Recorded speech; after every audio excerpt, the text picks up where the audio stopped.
Okay, so Drew McMahon asked, "Hi Jonathan, I was discussing Christianity with an atheist friend, and a point he made was how random, silly, and relatively unimpressive many of the miracles that Jesus performed. Oh my goodness. I assured him that each miracle had a deep reason for why they each were done, but wasn't sure the answer. Are you able to shed some light? Why would an all-powerful God turn water into wine and multiply fish rather than something more profound?" I believe he's rehashing an argument Christopher Hitchens made in one of his books. Dude, the changing water into wine and multiplying fish is one of the most powerful one of the deepest symbolisms that you could muster in your mind. I mean, it is so profound. All right, I'll give you a hint for both of them. Turning water into wine is a microcosm of everything. If you look at how creation starts, right? You have water at the bottom, then you have heaven and earth, and then God pulls the world out of the waters and pulls everything out of the water. He pulls the plants, he pulls everything out of the lower waters.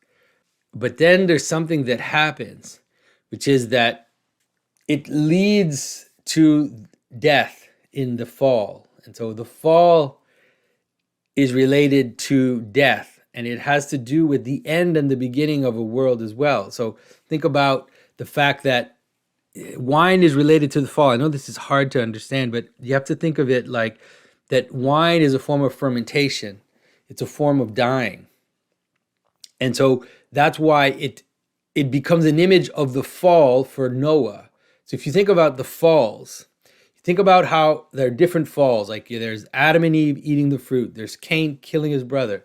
There's Noah getting drunk in his tent. There's the people building the Tower of Babel. So if you look at the different falls one after the other, you can understand it like there are these it's like the fall is this, and the fall is also this, and the fall is also this, and this, and this, and this. And so it's trying to collate them for you to be able to see the pattern across all of it.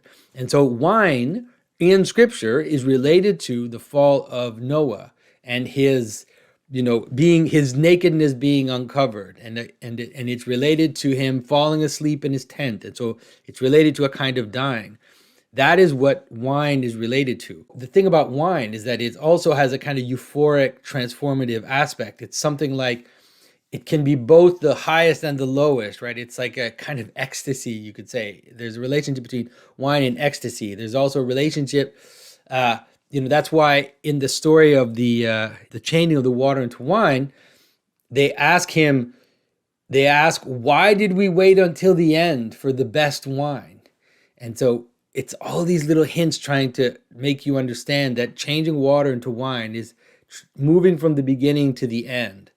But it's not just end in terms of death, it really end in terms of resurrection. It's like moving from the beginning to the end. And that's what that whole thing, that's what changing water into wine is. And it's of course related to the blood that Christ will give on the cross, of course, but it's so mysterious that I'm just trying to hint at it for you.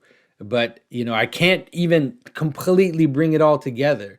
Because if you look at it profoundly, you'll see all of that which is Christ is bringing into that imagery, and then also the image of the kind of the celebration of the feast, of the wedding feast, is related to that as well. So imagine, that it's something like the fall, but then also the resolving of the fall. And so wine is used to celebrate the marriage of Adam and Eve, of the man and the woman. All of that is happening as well. And it's also related to Christ and his mother. So you have these two images of the bride, the married couple, and then also Christ and his mother.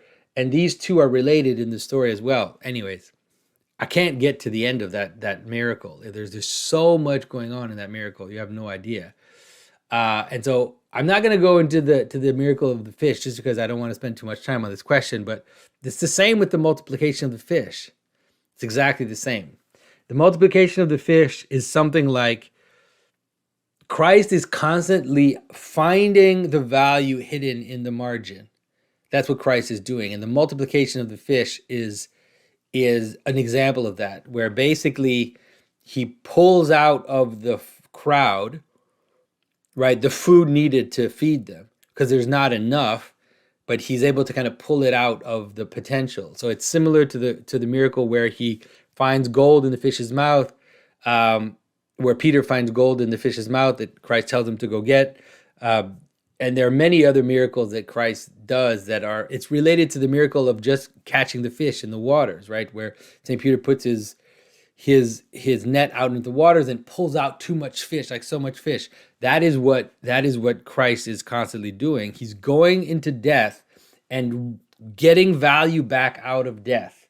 He's going into quantity and gathering the quality out of the quantity. Christ is doing that all the time, like constantly in his story. Those miracles are amazing. Like every single miracle that Jesus does is basically a little microcosm. It's like a little microcosm of what he's doing, and a little microcosm of everything if you're able to see it correctly. So, yeah.